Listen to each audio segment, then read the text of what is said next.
the world over waited with bated breath. Just what would E3 2007 have in store? First out of the blocks would be Microsoft.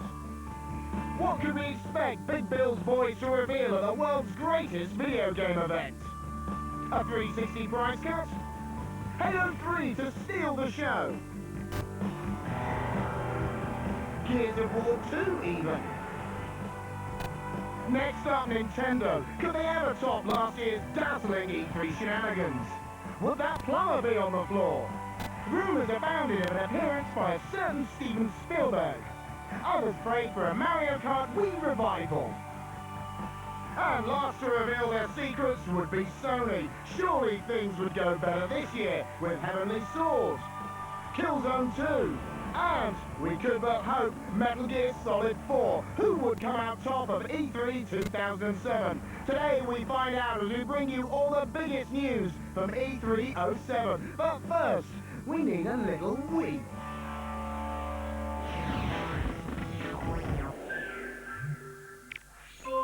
Yes, the DS popular Professor Loeb, or as we like to call him, the thinking man's condom, is back this time for the Wii. Now, if you've actually missed the phenomenon that is brain games, here's the lowdown. These games are designed with grey matter in mind, reminiscent of an animated junior school maths textbook. The minigames are designed to get your brain working, to enhance your skills and wake up your brain. The result is a race of super intelligent games players. But surely playing regular video games has the same effect. I mean, I've been playing video games for years now, and it ain't hurt me none. I'm cleverer than I've ever been in the past. See? A test was in order.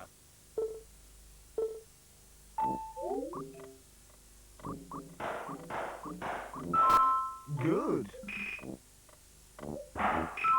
Easy. Oops! At the end, the results were conclusive. Average. Bah, what does he know? To outfox the professor, we instantly signed up under a pseudonym. Meet Kim. We decided to be a girl, as they're supposedly more intelligent, and the professor would give us a better grade, because he'd fancy our me-channel curves. Off we go. My smaller female brain seems to be dealing with the pressure.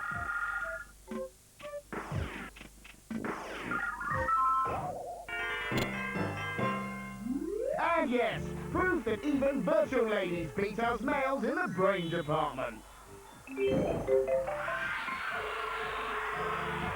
And finally, our results. Well, yes, it's good in context. It's not a game that's gonna blow you away, but keep up the exercise and you should feel rewarded.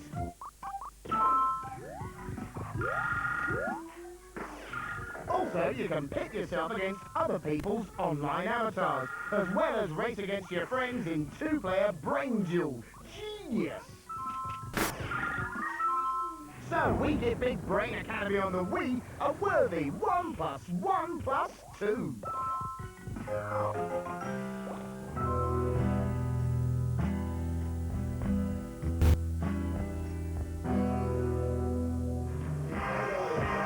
Who's this familiar-looking fella? And why is he grinning like an idiot? My name is Reggie, and I am happy. Yes, we laughed at the name, but in just over 6 months, the Wii has become quite the phenomenon. I'm waiting for the new Nintendo Wii to come out. Nintendo's E3 conference this year reinforced their vision of where gaming should go next. It's all about getting everyone involved without alienating the hardcore game heads. One nifty gadget quite literally aims to make the Wii's shooter titles more accessible. The Wii Zapper. On one hand, it's a new housing for both the Wii Remote and the Nunchuck. But the real news is what it represents for gameplay. Bundled with Nintendo games or retailing separately, the Zapper will work well with games like Resident Evil Umbrella Chronicles and Medal of Honor. Reggie promised us that we'll see Mario Galaxy before the end of the year. So we'll be able to get acquainted with B and Boo Mario by then. We've also been waiting ages for Samus Aran's Wii debut, and we'll have to wait a bit more for Metroid Prime 3 Corruption's October release.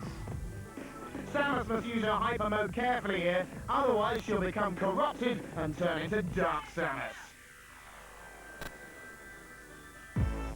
There'll soon be a new channel for Wii owners to serve. This one will be called Check Me Out.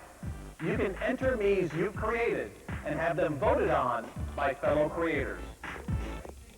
It was inevitable that Mario Kart would eventually hit the Wii, but now it's official. Online multiplayer will play a major part, and there'll be a Wii wheel thrown in to help kart novices.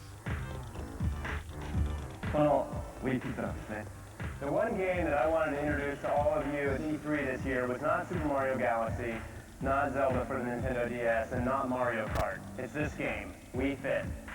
Now this we didn't expect. The Wii Fit software will have 40 activities to turn slobs like us into lean, mean gaming machines. Not everyone was convinced though. I kind of understand like what they're doing with the whole family thing. I'm a little worried that it might go like too much to that eventually, and then like next E3 it's gonna be like all cookbook games. Oh my gosh, Reggie! Watch out for the quiz. While Miyamoto and Reggie had a little bald-heading face-off, we realized that the balance board could have other more interesting uses. What happens is when you're standing on there, you've got this range of motion. It can sense all the way up, so even when you're moving like left and right, it can tell, it can register that, and just the possibility of making like an immersive, like actually interactive game from that is intense. Well, to us, it just looks tiring.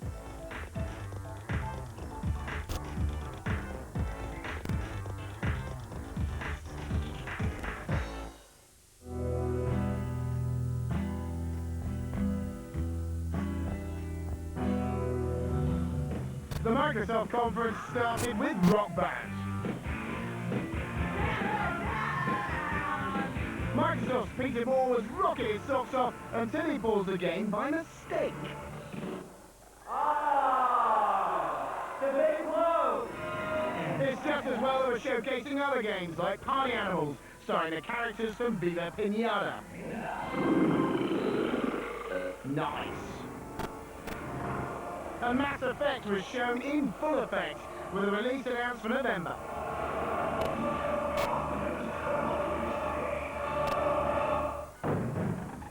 And coming out in September is Project Gotham Racing 4, now with motorbikes.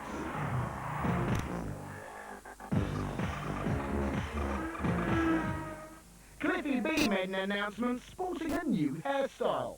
My name's Cliff Blazinski, and last year on stage we showed you Gears of War on Xbox 360, and since then it's been an amazing year. And after we shipped Gears on PC, we got a lot of feedback from people that they wanted to fight against the Brumac.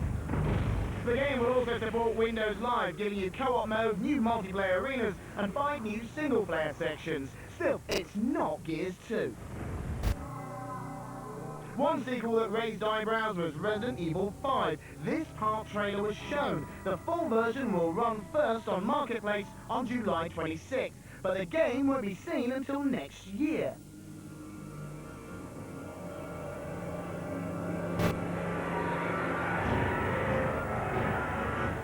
Our cameraman, using only one hand, filmed the lovely Jade Raymond. We're gonna... She demonstrated a new section of the game where, in a very cinematic fashion, these guys only attacked one at a time, and we got to see the Leap of Faith move too. And from Haystack to Halo. By the end of the year, Halo will be a billion-dollar franchise and become one of this generation's most timeless stories. With some of that billion, they created a live-action movie sequence which was frankly uninspiring, but single-player gameplay made up for it.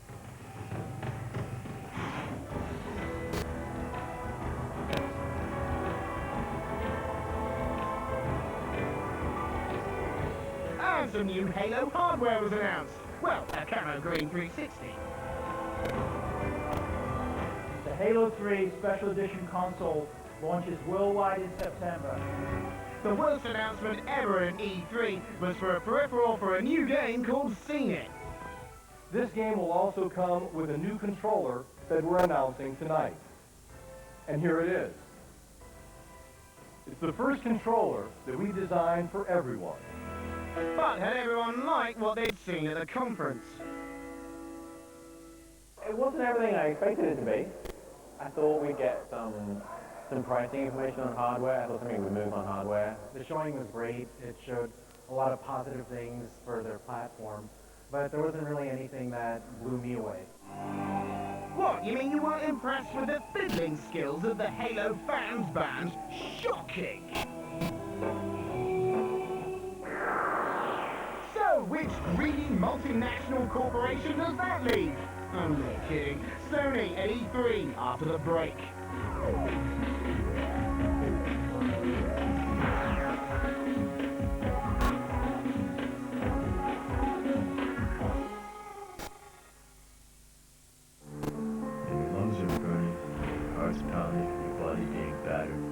You'll find out pretty quick if you've got what it takes to be an ultimate fighter.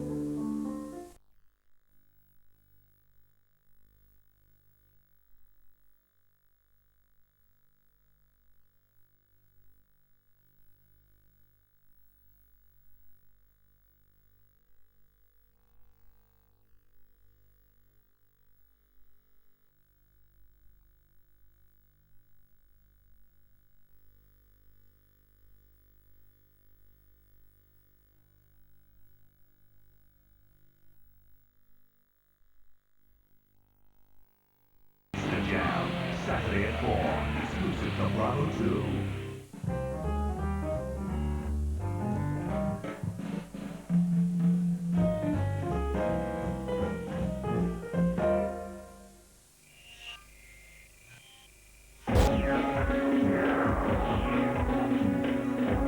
Welcome back. Coming up, we wave at Sony at E3. But first... Hey, weird boy! Tell us what's happening here!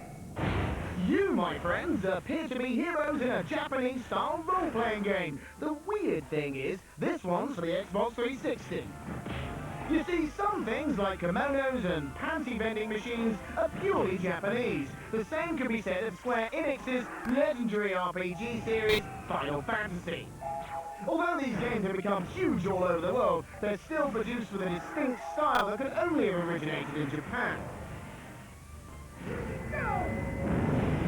So when Microsoft, a company that's as American as muscle cars and mom's apple pie, decided they'd take on Square Enix in their own game, you could almost hear the collective sharp intake of breath echoing around the gaming globe. You're looking at the Trojan horse of their assault on the Japanese-style RPG market, Blue Dragon. And what Microsoft has done here is to build a development dream team from the cream of Japanese talent.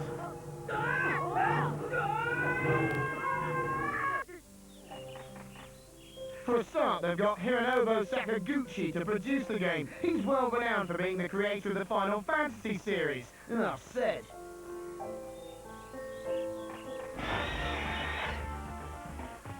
Then there's Akira Toriyama on character design duties. He created Dragon Ball Z, which definitely looks good on his CV. His distinctive style will certainly leave its mark on the visuals. Finally, there's Nobuo Uematsu. He composed and produced many of Final Fantasy's epic orchestral pieces, and is now working some more of his musical magic on Blue Dragon.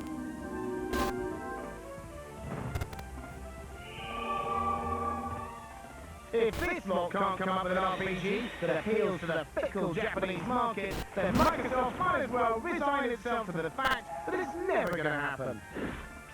In the game, you follow the exploits of a young lad named Shu. You show off. Once a year, his world is covered by threatening clouds, and a fearsome creature known as the Land Shark turns up and wreaks havoc. Get coming! Well, Shu and his friends Cluke and Jiro have had just about enough of this annual attack, so they set a trap for it. Things don't go according to plan, however, and they end up hitting a ride of the shark as it returns to a secret airbase in the sky, hidden amongst the evil clouds. Here they're confronted by the despicable Nenny. He's got it in for their world for reasons which at this stage aren't clear. I was the one who invited them here. Swallow the spheres. a mysterious voice urges each of them to swallow a light sphere. And when they do, they discover that they've gained the power to bring their shadows to life. This turns out to be very useful in battle, because rather than resembling their own childlike body shapes, Shu's shadow is a massive dragon, Jiro's is a mean-looking minotaur, and Kluk's is a blue phoenix. Handy! Combat in the game will use a traditional turn-based formula, and so far we've seen some interesting variations, where you can take on multiple enemies at once. Sometimes they'll even save you the bother and fight each other. With the talent on board for Blue Dragon, Microsoft's intentions are clear, and if there's a game that'll finally break the Japanese market for them, then this will be it. Come back soon for a review.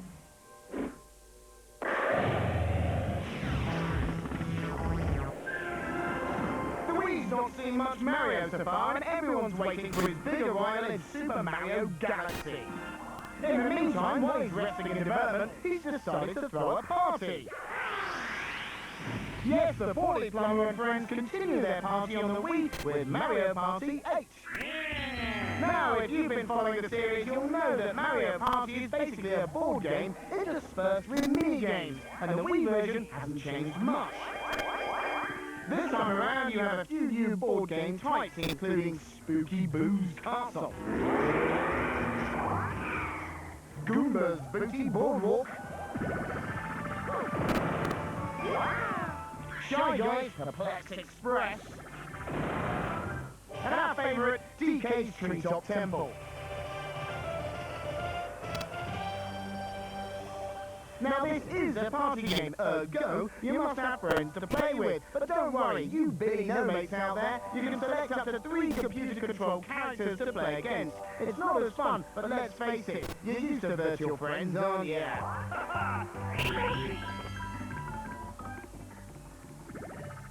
The aim of the game's simple. Smash your dice in turn and head around the board in search of stars. Along the way, pick up coins to buy stars or candy. The candy is your way to unleash cheat star maneuvers to gain an advantage over your opponents.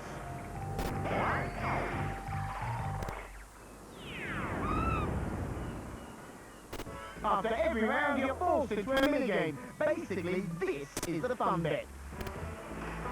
What kind of square you're standing on determines the type of minigame you play.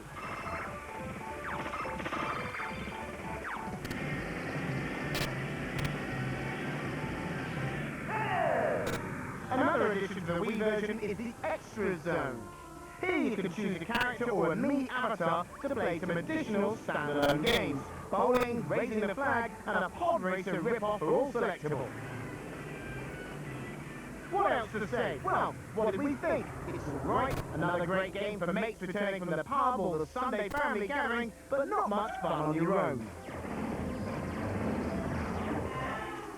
Our other gripe is the game's not widescreen. Apart from the opening FMV, it's Boulder City. Shoddy work. The Wii controls are okay, but they could have been implemented better, with a lot of games just using the Wiimote as a gamepad. Overall, good fun, but it's no more than a glorified GameCube game. 3 out of 5.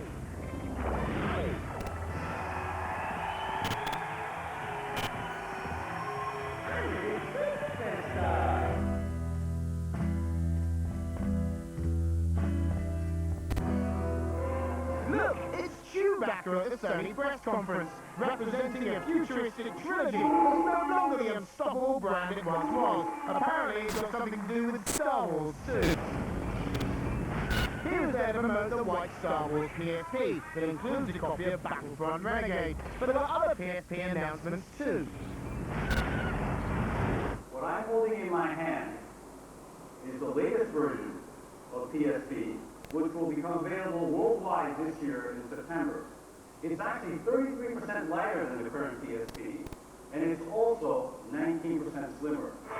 So they're taking the wrist strap off then. But enough of PSP, a quick shave later and Chewie took the stage again in the form of VP Phil Harrison. Thank you everyone, it's a great pleasure to be here. Sony now sleeked an each PS3, and the point of this presentation was to answer recent charges that the PlayStation brand had lost all its exclusive franchises. Some of the less convincing announcements on this topic concern the Ubisoft shooter Haze and Midway's Unreal Tournament 3. These will be PS3 exclusives initially. Haze's E3 trailer revealed an interesting new plot point. I broke away from Mantle. That day, I changed sides. A PS3 Unreal will allow users to develop mods for PS3 and PC. However, they'll reach Microsoft's formats in time. But never mind, because all of Sony's own titles will be PS3 exclusives all the way. Well, of course they will. Big network game was MC Escher-style nonsense puzzler Echo Chrome. The other new boy in the first-party stakes is Infamous, a dark tale about a corrupt superhero. The bad news for racing fans is that Gran Turismo 5 has been delayed until sometime next year. As compensation, a cut-down download called Gran Turismo Prologue will be available this year. There'll be limited cars and tracks, but full online functionality, and boy, it looks good.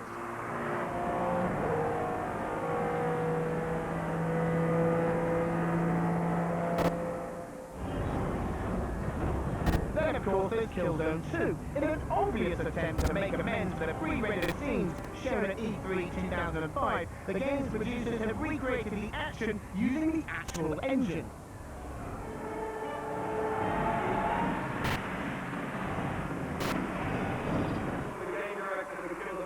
It's pushing your luck to come wandering on stage with a controller like you've just been playing it, though. Come on! But the important exclusives will always be the third-party titles, and none more important than Metal Gear Solid 4. Kojima was there this year and announced this would be his last Snake game. However, if the finished game really does play like this, PS3 finally has an exclusive to be proud of. Sony actually had a really good conference this year. You look at what happened last year, there was a lot of concern about PlayStation 3 leading into the launch.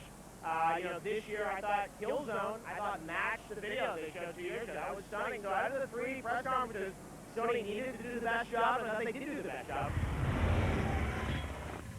Positivity, that's what the world needs. We'll have more from E3 next week. Until then, we'll leave you with that superlative demo of Metal Gear Solid 4. See ya.